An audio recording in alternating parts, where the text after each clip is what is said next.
Welcome to the first Energy Vaasa Talks webinar.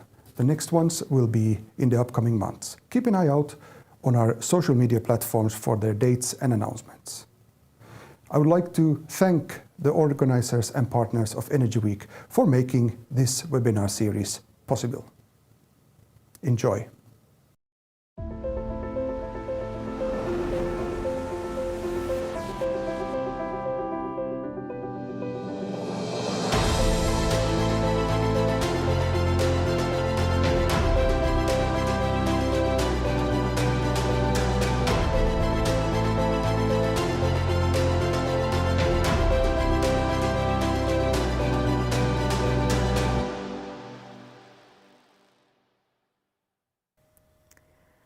Welcome to our Energy Vaasa Talks webinar about why companies must change focus to circular economy and sustainability. We are glad to have 4 experts with us today from different parts of the Nordic countries, sharing their insight on circular economy and sustainability, each one from their perspective. We have Larshans talking about investments, and Niina Aagard talking from an innovation perspective. Anna-Maija Pajukallio talks about legislation, and last, a company example with Kasper Larsen.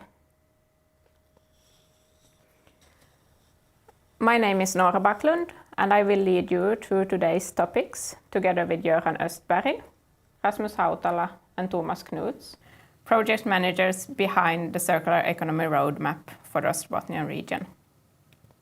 If you have any questions to our speakers, please type them in the chat. With no further introductions, I ask you to give your full attention to our speakers. First out, Larshans. Okay, thank you so much, Nora, and thank you, Vasa, for this invitation. Very important topic. How can business profit from a circular economy? How can we make sure that we use the resources that will be needed going forward? This is the theme that I'm going to talk about. First, let's zoom out a little bit. Let's start in the global perspective. Why is it important to develop into a circular economy?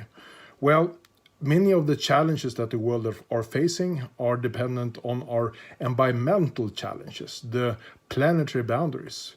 On the left-hand side of the picture, we have the 9 planetary boundaries summarized. And any of those, if they bypass or surpass a different threshold, we might not be able to reverse it. And that might lead to that we as human beings are not able to live on the planet anymore. We have especially a target in our business development 2 of the planetary boundaries, and that's the phosphorus and the nitrogen cycle. It is a huge challenge, as we see here, but we believe there are possibilities. Secondly, on the right-hand side of the picture, we have Ellen MacArthur Foundation's publication that was published just ahead of the COP25 conference, the climate conference in Madrid. And it demonstrates the total carbon emissions that we are facing in the world. What we are talking about in the UN negotiations today are the climate perspective when it comes to transport, when it comes to power our houses or our industries. But this is just 50% of the total emissions. 50% are embedded in the material that we are using, everyday products that we have, and the infrastructure, and also the food that we are eating. So in order to have a possibility to reach the Paris Agreement's ambitions, we need to take in consideration both aspects, both the energy and the transportation, as well as the circular perspective. So how has it begun then? How has the history been? Well, we have developed our economy based on there have been unlimited amount of resources available. From 1850, when you were mining copper in the ore, you could have as much as 20% copper content in the ore. Today, we are mining ore that contains less than 0.2% of copper. And we can say the same similar in all metals that we are mining. The future, what do we need? Well, when we talk about a fossil-free economy without oil, it will need to digitalized and electrified world. It means that we will need a lot of other resources. We'll definitely need more copper, more lithium, more cobalt, more iron, and it's hockey sticks going in the wrong direction. So what are happening? What are policymakers doing? Well, European Union has highlighted the most critical raw materials that we need to care for. And in 2014, there were the first list, or 2011 it was the first list of critical raw materials. Then there were 14 of them listed.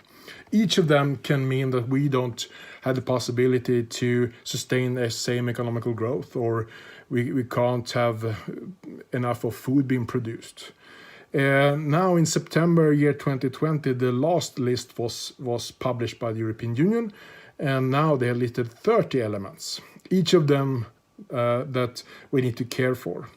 And the 4 last elements that were added was directly connected to the electrification of the society, or batteries that we need to build. And here we have an example. In the northern part of Sweden, we are now building the first battery factory that will, of course, have a very positive effect for the northern part of Finland as well. A question, Per. You said that availability of resources will be challenging in the future, and this would be a reason for looking at circular material flows. How do you think this will affect companies in the future and their resourcing? We can take the Northvolt factory as a very concrete example here that we've been built outside of Skellefteå.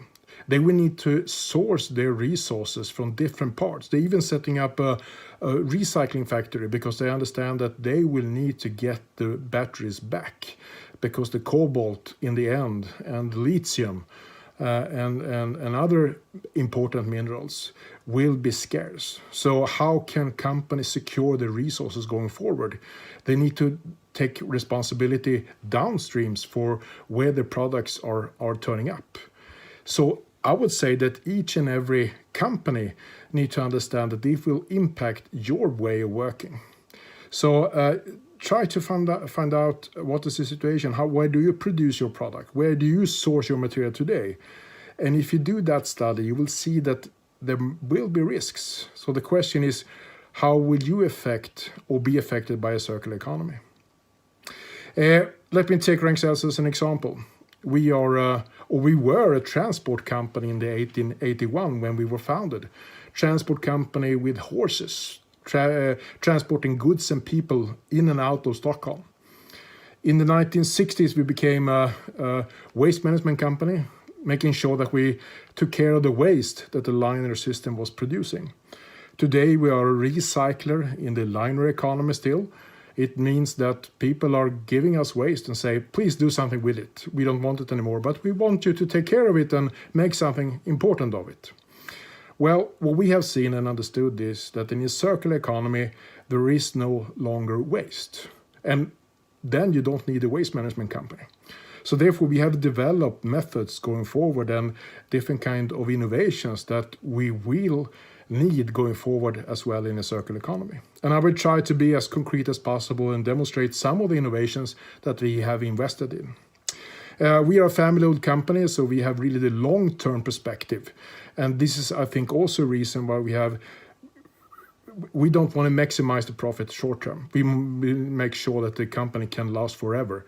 And we, therefore, circular economy and investment in circular economy is a definite for us. How do we develop our solutions? Well, when we decide to invest in innovation or in research or in new company, they need to fulfill those 3 criteria you have on the picture. It means that the innovation need to recirculate back resources so we can reduce the amount or the need of virgin production somewhere else. Secondly, we need to make sure that we decontaminate, take away as much unwanted substances as possible. And thirdly, of course, we shouldn't put any hindrances to future generations to care for. So take responsibility here and now. If you fulfill those 3 criteria, then we will definitely invest or try to invest. And if we see a concrete example of Ragn-Sells from 30 years from now, we will be a raw material producer, and we have specially targeted, in this case, nutrients, phosphorus, nitrogen, and potassium. And they are the macronutrients that you need to produce food. So Ragn-Sells is definitely the start of the food production in the future. Let's start with the nitrogen and of course how we produce nitrogen today. Nitrogen are produced by the Haber-Bosch method. It means that you take natural gas and incinerate it, and then you take down the nitrogen from the atmosphere. It emits a lot of carbon emissions when the natural gas is incinerated. Then you produce the fertilizer. Then you use it on the fields.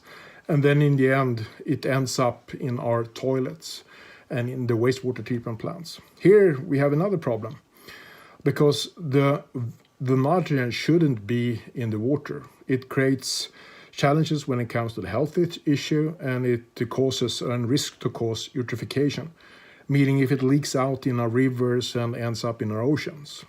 So therefore you need to take it out of the water before you flush out the water to the sea.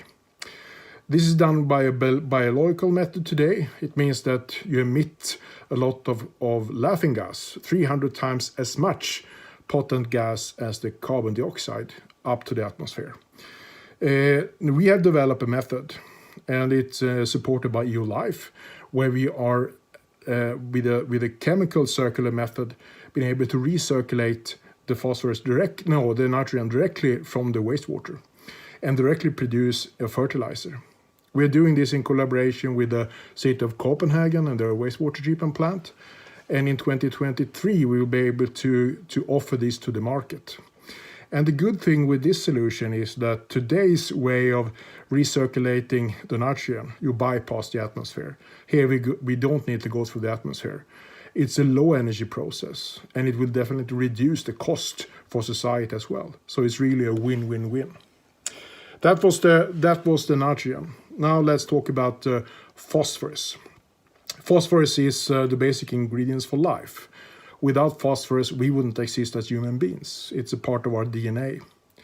The phosphorus are today that we use in the food production are mined, and there are very few mines in the world where you have a lot of resources. The majority of the biggest reserves are in Morocco, almost 80% of the total known reserves in the world, and it contains a lot of cadmium and uranium.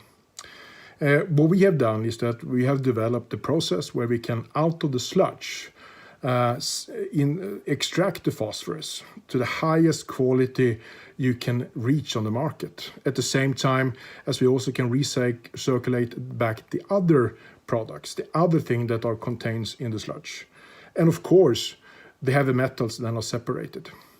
In 2018, we had the honor to was invited to New York and high-level political forum, where we became the example for innovation and leadership for the SDGs. And after that, we signed the first agreement in Germany to develop a solution for Gelsenwasser.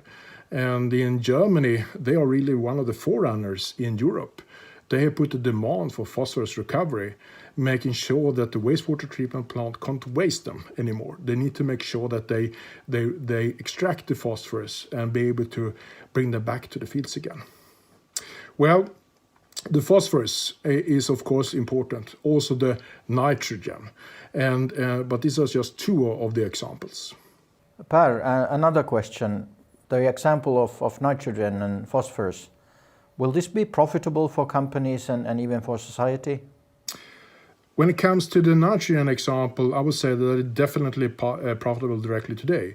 When it comes to the phosphorus, we have a challenge. And what is the challenge? Well, today we are not allowed to use the high quality phosphorus that we extract in Europe. So we will be forced, if we're going to sell it to high quality applications outside of Europe. And of course, this is very complicated. Why? Because the European legislation has set the demand that origin comes before quality. So if it has been waste, you're not allowed to use it. And of course, we know that this will need to change.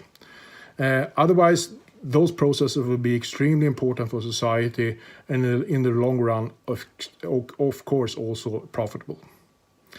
Let me take potassium as an example. Here we are already building the first factory in the northern part of Stockholm. Where do we source the phosphorus? No, the potassium. We source the potassium from fly ashes. So after incineration of household waste, we out of the ashes, we then can separate the different salts. And the most valuable ingredients or the most valuable resources here are the potassium. When it comes to the total mix today, what we're doing today with our product is, or with ashes, is that you need to landfill it. But our method means that you don't need to landfill anymore. So the waste to energy plant can now, from 2022, decide to go circular instead of being the end of a linear process. When it comes to the climate effect, just the salt, if you take those as an example, they will reduce the carbon emissions big time compared to if you're going to produce them from today's virgin production, if you're going to mine them from the salt mines in Germany as an example. So they will have a positive climate effect. And the leftover will be a silica that has almost the same chemical substance as Portland cement, and hopefully can replace cement or be an ingredient in cement production, and of course then reduce the carbon emissions big time for the concrete production. So here, as I said, we are now building the first factory north of Stockholm at Högbytorp, and it will be up and running from 2022. And it will take approximately 150,000 tons of ashes. So it will be a huge factory and produce a lot of resources that we know that the world needs from what has been a problematic waste. Let me end with an example in Estonia. And this is an example how we are taking care of environmental debts. In Estonia, the incineration or the energy production are based on oil shale ash, oil shale production. And after the incineration of the oil shale, there's a leftover that is ash. And they have been producing this since the late 1890s.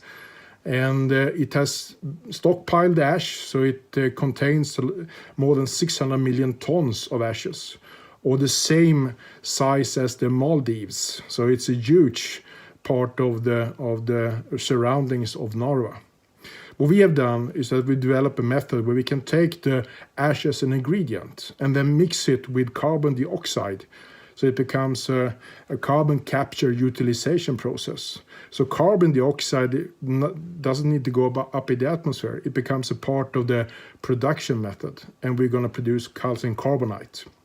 Today, how do you produce calcium carbonate? Well, you take up ore from the mines in Gotland and incinerate the chalk, and then you create the calcium carbonate after that. In the future, hopefully, you won't need to do this. This is in a research state, but this is an example of how we are decided to innovate and research in order to develop new solutions. I would like to end with a quote from Larshans that that we see a beginning where others see an end. And here you have 4 examples how we have been able to solve challenges in society where others has failed. So hopefully you are inspired and can look on your company how you can change your business models going forward. Thank you, Per, for an interesting presentation. A final question.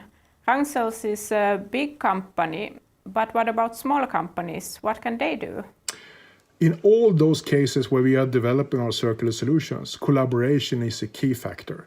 We can't do any of those without collaborating with societies and other stakeholders. So you need to find out the circular economy will mean that we will have new business models in place where a lot of companies, together with society, will collaborate to solve it. So you need to find where are your place in the circular economy. If you are not a player, if you're not a part of any value chain, you will cease to exist. exactly what that was the insight we had for 5 years ago. And here you have some of the result of the research and the development we've done just for the last 5 years. And we definitely collaborate with a lot of small companies that we are dependent on in several of the processes. And I would like to end with a picture demonstrating the circular economy. And here we put the city in the center, because it's the cities that are growing on a global perspective. It is the cities that are demanding more resources. So try to find out, how will the cities grow near to you? How can you serve the growing circular economy that will be demanded in the cities? Thank you from Sweden, and I'd love to come back and talk more about, when we have the factories up and running, what is happening and how much more innovations we have developed. Thank you. Now we'll move on from Sweden to Norway, and Niina Aagard from Nordic Innovation. Welcome. I'm really happy to be here in Vaasa Energy Talks, so thank you for the invitation. So I'm Niina, I come from Nordic Innovation. We are an organization funded by the Nordic Council of Ministers, 20 people from all the corners of Nordics working together in Oslo. Our task is to support the sustainable growth of our region.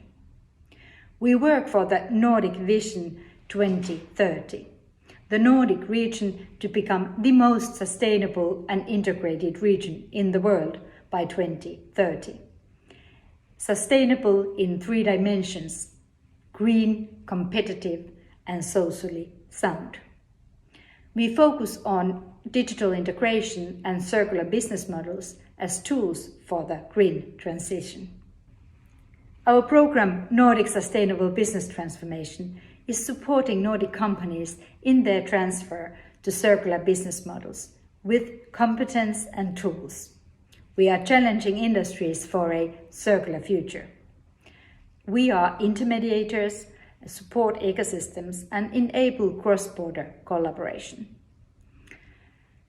Circularity is not only about material management.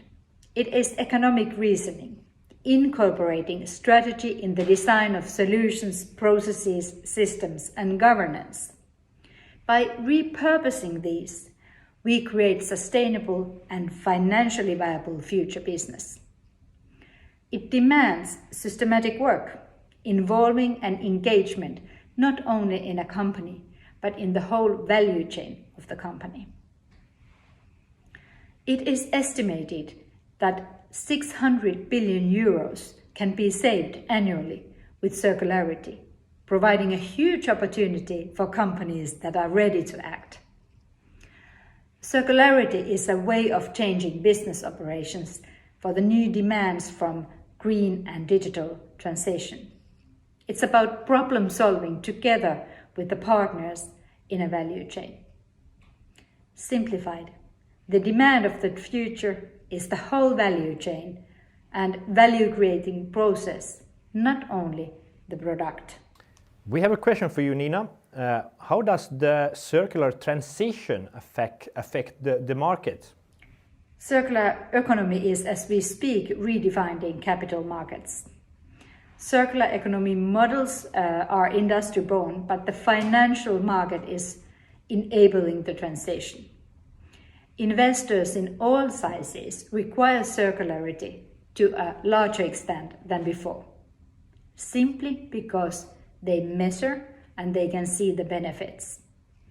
Companies with circular business models do better than companies with a traditional linear business models. What comes to public investments, they are directed towards portfolios with focus on sustainable development goals, covering all industrial sectors from energy manufacturing to food and services. And institutional investors, banks, insurance companies, funds are doing the same. Morgan Stanley, BlackRock, just name few big ones. And venture capital is also increasingly interested in companies with sustainable and circular business models. Sustainability is all about creating long-lasting results, not only green, but also with positive social impact.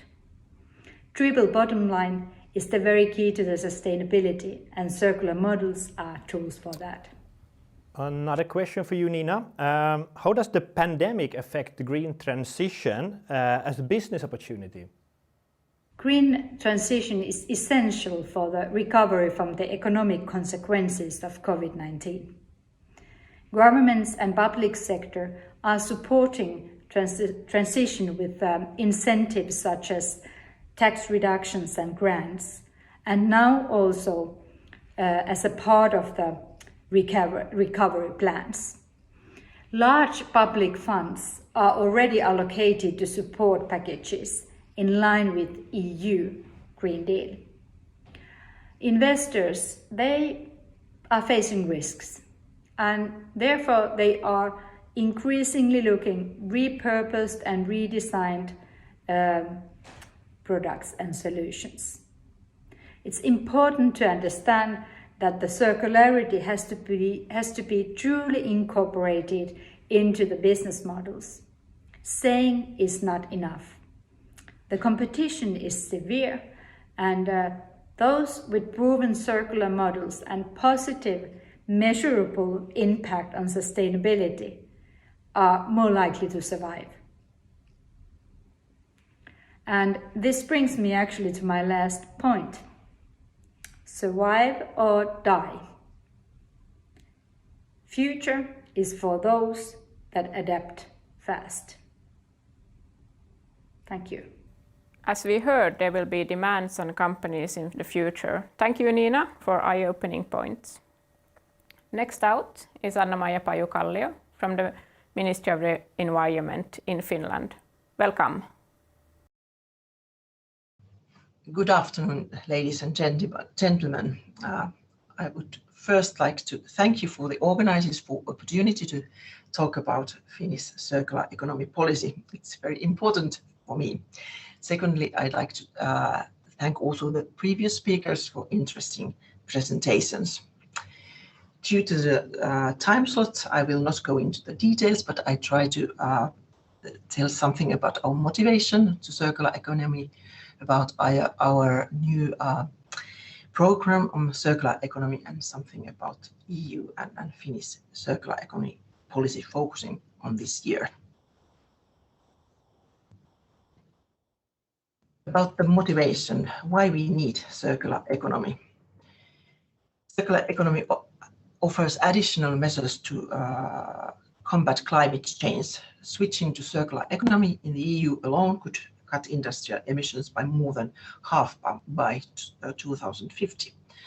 According to Finnish Environmental Centre, circular economy measures can clearly reduce domestic CO2 emissions in key areas of economy, with the exception of textiles and electronics. And the Finnish government has an ambitious goal of being carbon neutral in 2035, and for this we need circular economy. According to the International Panel on Biodiversity, circular economy reduces the need for the introduction of new materials, and it reduces also emissions and the pressure on the environment caused by climate change. And we need circular economy to contribute to the United Nations Sustainable Development Goals.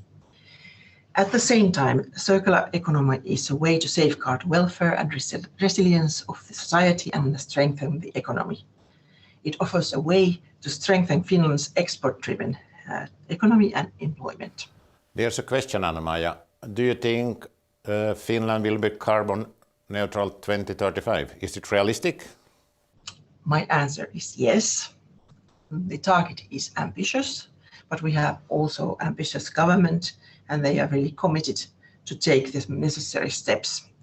We are currently working on revising our Climate Act. We are preparing our medium-term climate plan and updating our climate and energy strategy. And of course, we have a circular economy in our toolbox. We have had many strategies promoting circular economy since 2005. We didn't call them circular economy at that time, but they were aiming at the same target. The most important is National Roadmap to Circular Economy. This was published first 2016 and then updated 2019, and it was led by a Finnish Innovation Fund, Sitra, and also the ministries were involved. However, the transition to circular economy is still underway. Sanna Marin's government program is very ambitious. It sets us a goal, which is really ambitious. The circular economy should form a foundation for a new economy. And to reach that, we need a horizontal strategic circular economy program and the related indicators. I'm happy to say that we published the program called New Directions in 13th of January. It's a proposal for a program, and now it will be followed by a government decision, which will be based on the program. And this draft will be circulated for comments, so everybody can have a saying on that. The program was prepared as a collaborative effort between ministries, led by Ministry of Environment and Ministry of Economic Affairs and Employment. It involved research institutes, the Finnish Innovation Fund, Sitra, Business Finland, and several companies and municipalities. Working like Professor Reijo Karhinen chaired the steering group, we had 4 thematic groups. 1 real estate and construction, 2nd municipalities and regions, 3rd energy and material intensive industry, and 4th emerging technologies and new business models. They were chaired by CEOs and 1 mayor. This all was supported by a citizens jury, and also we had a brainstorm platform. We had a dialogue with 4 scientific panels, 1 of them being climate panel and 1 economy policy council. How we will do it? The vision for the program is the carbon neutral circular economy is the foundation of our successful economy. Our goal is to have a cap in the domestic use of natural resources and doubling the resource efficiency and the circular material use. And the key success areas are circular economy ecosystems, digitalization of circular economy, education and skills, servitization as business.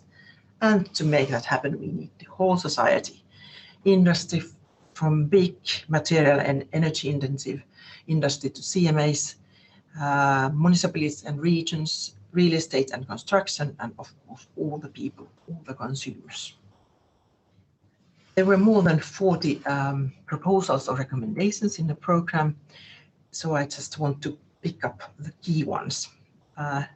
The first, we will create the best circular economy expertise in the world in Finland by reforming the education system and working life expertise.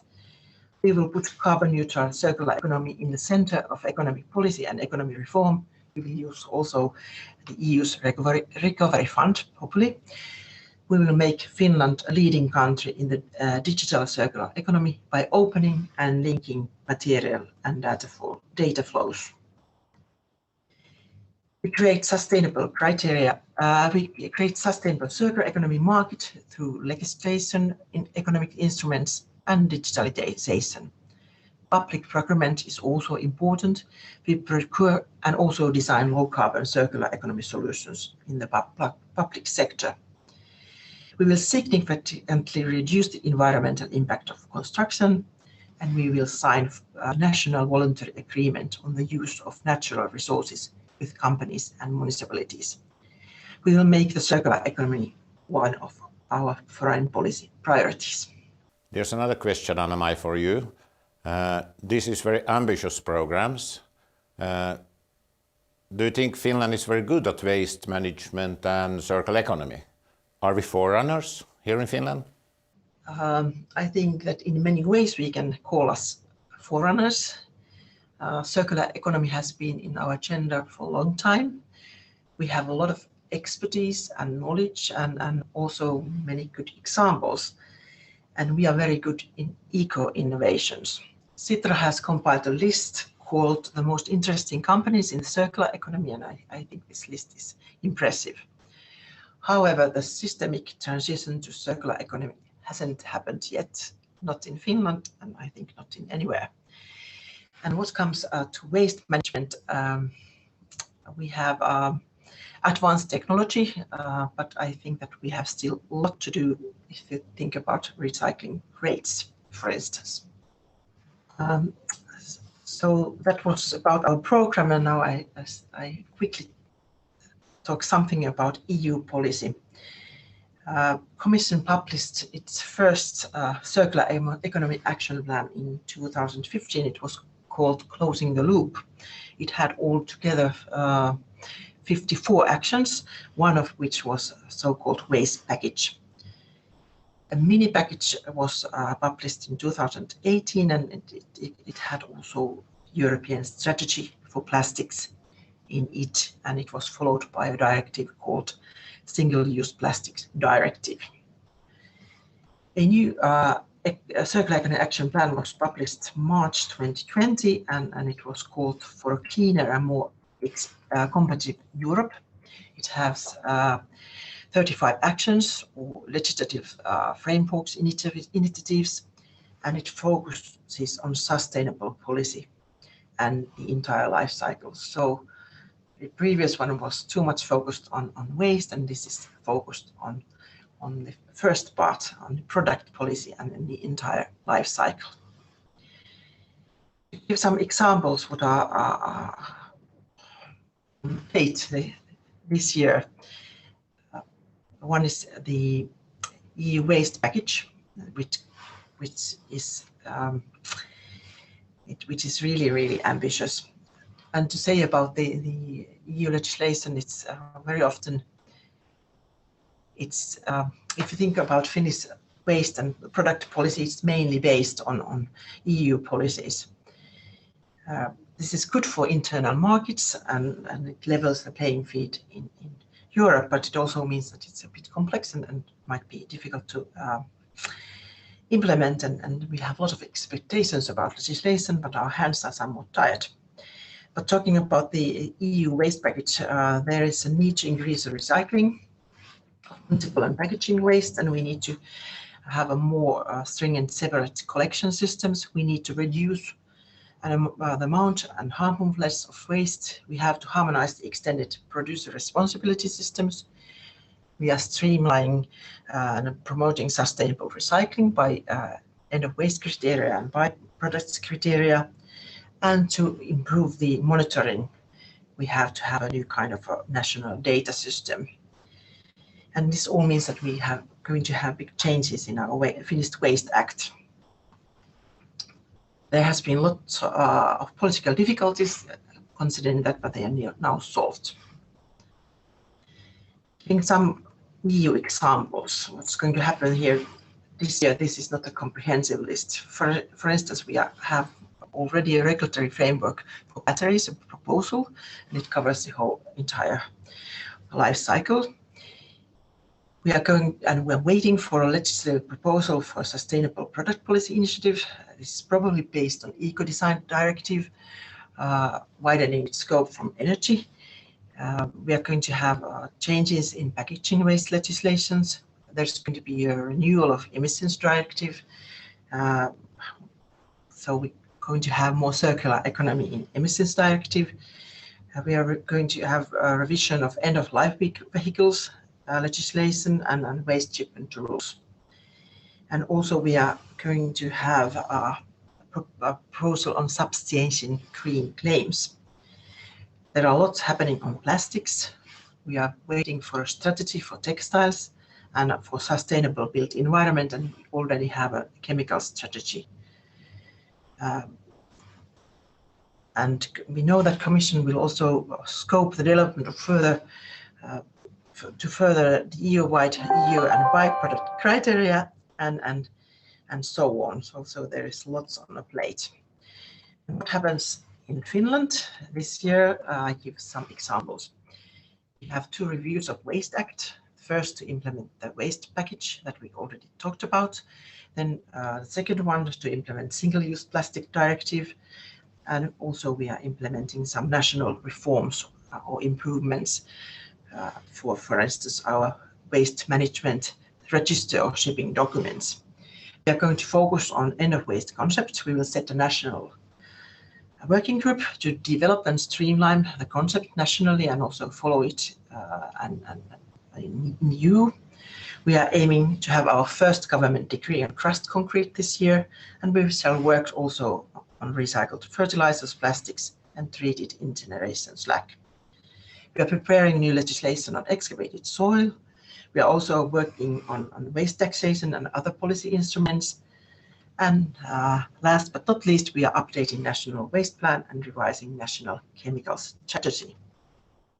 I thank you all for listening, and as a conclusion remark, I would like to say that circular economy is a way to safeguard welfare in a climate-smart Finland. It offers solutions to environmental and to economic challenges, so it's a win-win for environment and the economy. So let's do it. Thank you. Thank you, Anna-Maija. Finally, a question about waste taxation. Will these taxes be remarkable for companies that don't have a focus on recycling or material savings? I think that they don't be that remarkable. We have had taxation since 1996, if I remember correctly, so it's nothing new. The scope has been on those wastes that can be recycled.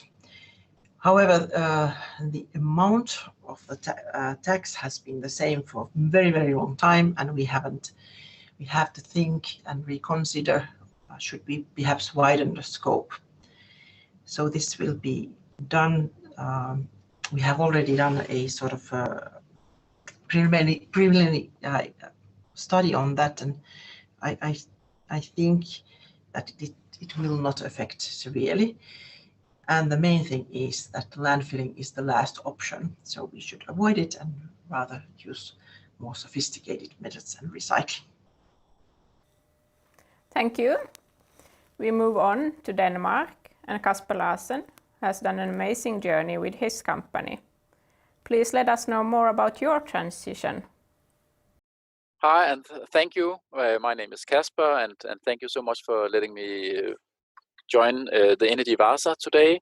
Thank you to all of you for letting me tell you the journey of KLS Pureprint. In many ways, KLS Pureprint is a traditional print company. It was founded in 1945 by my granddad and my great-granddad. And I'm the fourth generation and the commercial director at KLS. We looked into a huge problem back in 2007. We had just had a new professional board of directors, and we could not see that we would survive, to be honest, the rest of the year. So we had to find a new strategy, and then we looked into a lot of different strategies, but we had the major concern that in our industry, the market was declining, and that was what we looked into. The companies closed in our industry. To give you an example of the figures, within the last 13 years, when we began the strategy, we were more than 2,000 printers in Denmark, and today we're less than 50 of the printers left in the industry. So this has been a really tough journey for the industry.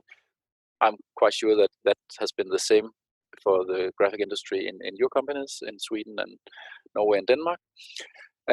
But this was what we looked into, and we needed to find a new strategy, and we decided to be really humble and go for the strategy that we wanted to be the most sustainable print company in the world. And how do you do that? Well, you cannot measure that, but that was our vision. We want to be the most sustainable printing company. And well, to begin where we began, it was with looking into our climate focus, our environmental focus.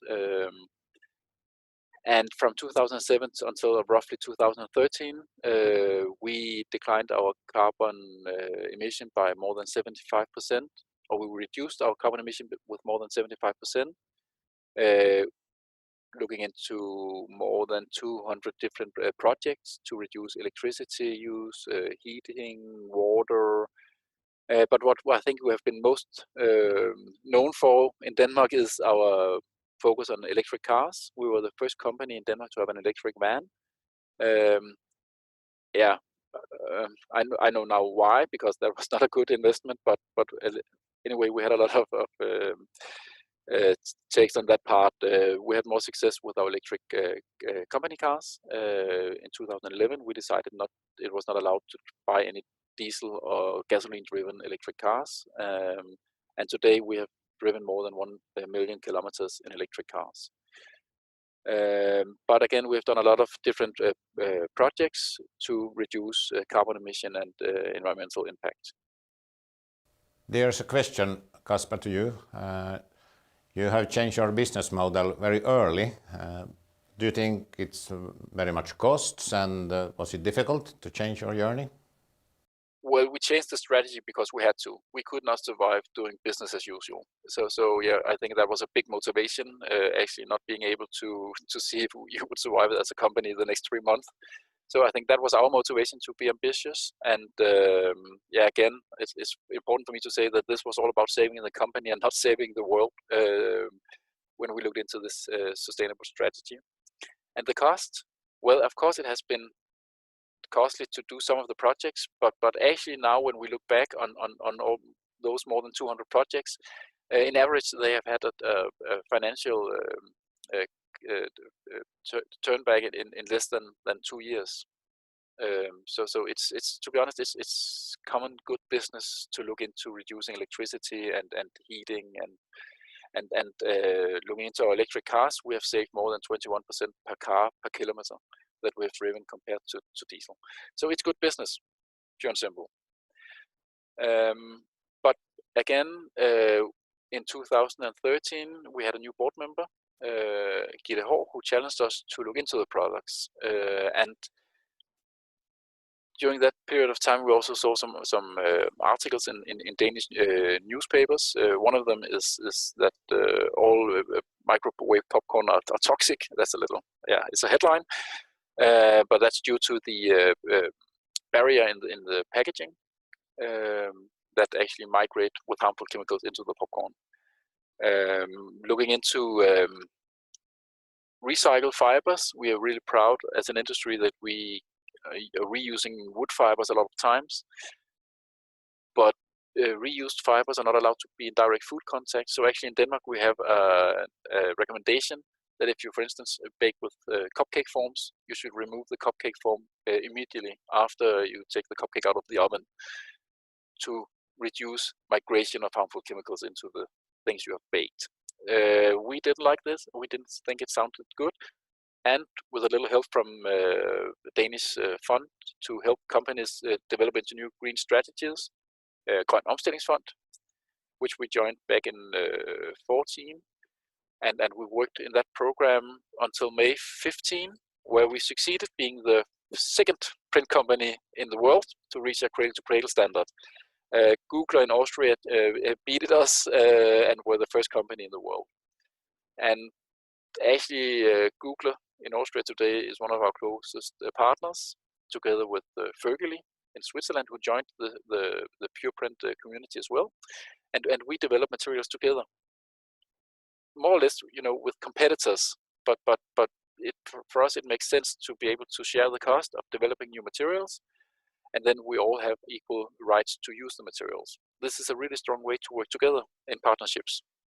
And today we have a full product program in both printing and packaging. And then looking into the Sustainable Development Goals. We love all 17 Sustainable Development Goals, but I think it's important that you choose the ones where you can make a real difference. And for KLS, it's number 3, about health and removing harmful chemicals. It's number 12. And yeah, I'm sure you can read what it says in the targets, but it's all about reducing, or actually removing the whole idea of making waste. So it should also be looked at as resources. And finally, target number 15, about forests. And this is where we are actually, I think, quite good in the Scandinavian countries. Of course, it's mostly Sweden and Finland that produces cardboard and paper. And we have all the FSC certifications that you probably all know about sustainable foresting. And this is a way that we can actually make a change compared to a lot of the low wage countries by having high standards. So these three targets are the ones that we work with. Kasper, your talk about these goals you have, do you think it's important to understand and to work together towards these goals? What do you think? Yeah, I think it's really important that we can have the same way of communication about sustainability as companies or organization or governments, that we all work with sustainable development goals as a platform of talking about sustainability. Because sustainability is a lot of issues, from social issues to the more environmental focused or climate focused issues, and this way we can all find the sustainable development goals where our company can do the real difference. But please do not choose too many. Take 2, 3, or 4 sustainable development goals where you can make a real difference, or where you probably could have some real bad issues, and then try to solve them. And just to give you an idea on how we work together with companies, we had a challenge from Unilever, who challenged us to develop a new doggy bag, because the doggy bags that we have in Denmark are not usually used. So could we make a doggy bag that did not contain any plastic, that was approved for direct food contact, and where we remove this awkward moment where you have to ask for it? And after 13 prototypes, we ended up with the treat box. And today they are located around in Danish restaurants. You can, if you can't eat everything on your plate, then you can go up to the and pick up a treat box, fold it, and then you can bring home your food. This is approved for direct food contact. There's no plastic, and it's actually compostable. So when it has been in food contact, you're not allowed to put this into reused fibers, but this one has been approved for composting, so we can throw it into the green bin, and it will be into biogas, and in the remaining part could be used as fertilizer on the fields. So no waste at all. And I also promised to have a little bit about our experiences so far. We working with sustainability, and to be honest, business as usual will always be the easiest thing to do, but you will also have the same output. And then if you decide to go into this new strategy or an ambitious strategy, remember to include your organization. Also, when you don't have all the answers, it's important to include the organization. When we developed the Cradle to Cradle strategy, we told our organization, this is what we want to do, but please don't talk about it because we want to be the first to do it. And that way we communicated really closely with our organization, both when things doesn't succeed, but also when they succeed. And this is also a really important take. Remember to celebrate when something is a success. Stop, celebrate it. This is important. And then try to find the ambassadors. Try to find the people or the person that really wants to work with sustainability. This is also important talking to your supplier. This is important talking to your customers, and try to find those ambassadors to help you, especially talking to new customers. And then embrace what is difficult. Have this mindset that if anybody comes to you and say this will be really difficult, then say, yes, it's good it's difficult, because then for sure it will be more difficult for our competitors. Looking more into the partnerships, we really love this new way of working together with our suppliers and our customers, the joint value stream. We have never been so dependent of our suppliers, or for instance our ink supplier, but again they have never ever created so much value for us either. So having the joint value streams brings value in the entire process, and we also love to work together with our customers developing new packaging for them to sell more products. So joint value streams are really important, and look for partnerships in new ways. It could be your competitors that could be your new partners. Have an open mind about that, and then always look into where you will be if your competitor take this strategy. Try to imagine that, just to feel sense of urgency. But anyway, all of this is fine and good, but what is the outcome? And for us, the outcome has been that since May 15, we've had more than 150 new customers. For instance, today we print all the tray liners from McDonald's in both Norway, Sweden, Finland, and Denmark. And this is just one example of a customer that we only got to work together with because of the cradle-to-cradle certification and the pure print. Looking into the growth, we are in a declining market, but despite of that, we have actually had organic growth, not in 2020 due to COVID. But the positive side is actually that we have been influenced less than the average in the industry in 2020 as well. And we have actually managed to have the organization intact. We've had a lot of PR. During the last 4 years, we've been in the news 4 times. Both, for instance, when the new government wanted to launch a new strategy about packaging, they wanted to use us as an example of a company that could produce without any fluor chemicals in the packaging. That was in August 19, or again in November 2020, where they wanted to bring a story about companies who actually worked a lot with climate issues and made it a good business. And for both of them, we were the example. And we have had more than 50 articles written about KLS during the last 5 years. So all in all, for KLS, this is not something that we do whenever we feel like or we have the time. For us, sustainability is the very key to survival in our industry. Thank you, Kasper, for sharing your story. It's a great job you've done. Do you think it's difficult for companies in other branches to make the same change? It's a huge effort. It's really difficult to start this transition. It will always be easiest to do business as usual.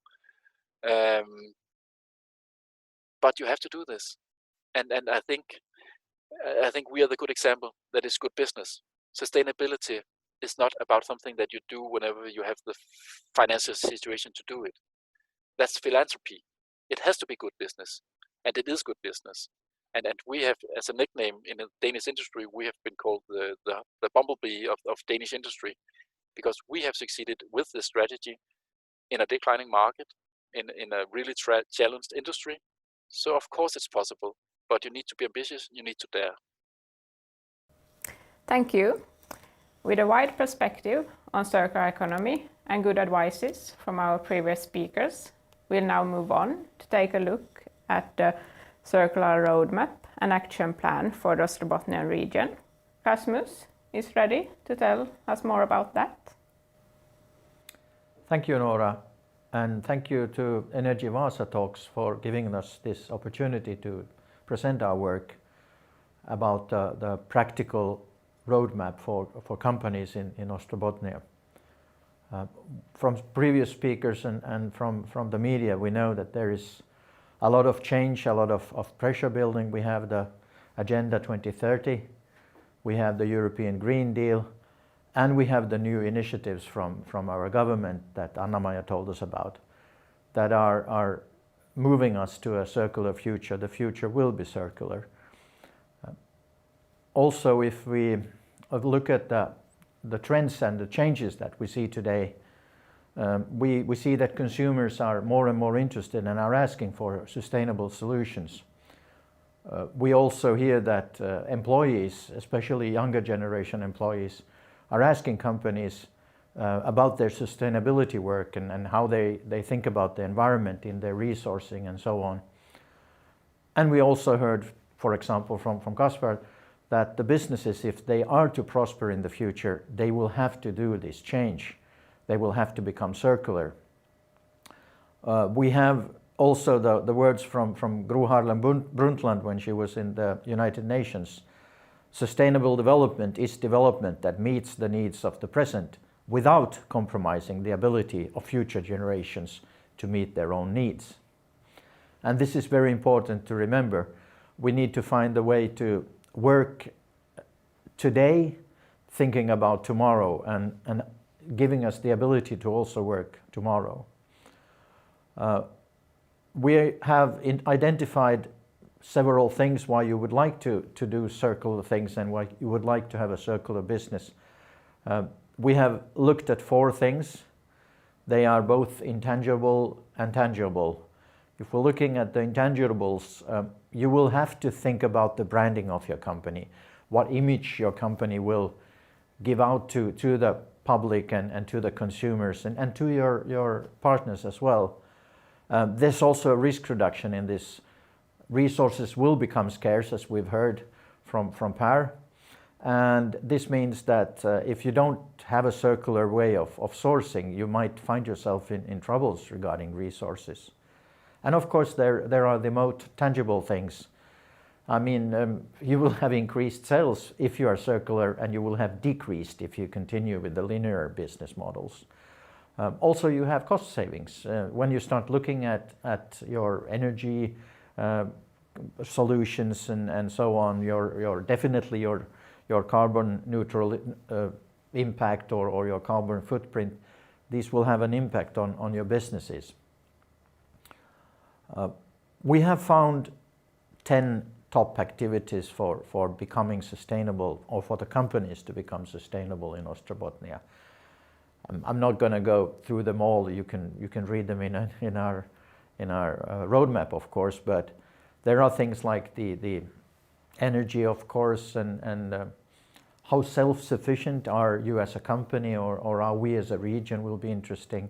Maybe sustainable tourism is something that we need to look at, and the whole way of thinking and living needs to change.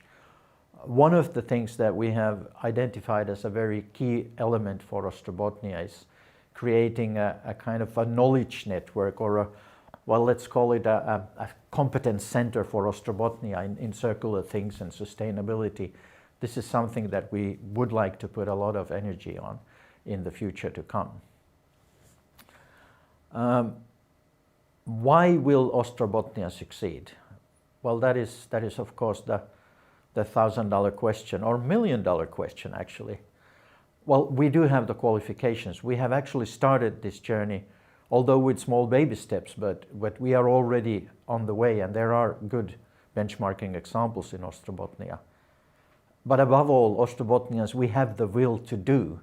We want to do this. We want to show that we can do it. And we have clear goals.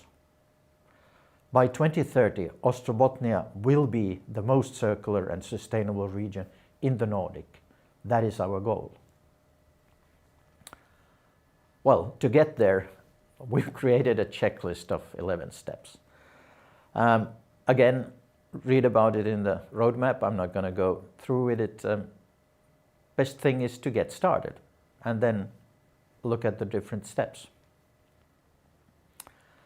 So, and also, it's me and my colleagues, Göran and Thomas. We have been working with circular economy and sustainability things and the roadmap for Ostrobothnia. We are available at the development companies, in all development companies in Ostrobothnia.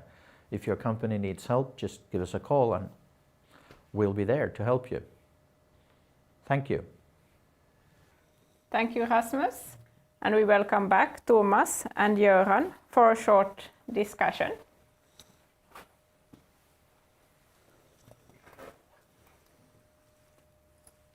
It was said that consumers and workers are asking for a change. How is it, Thomas?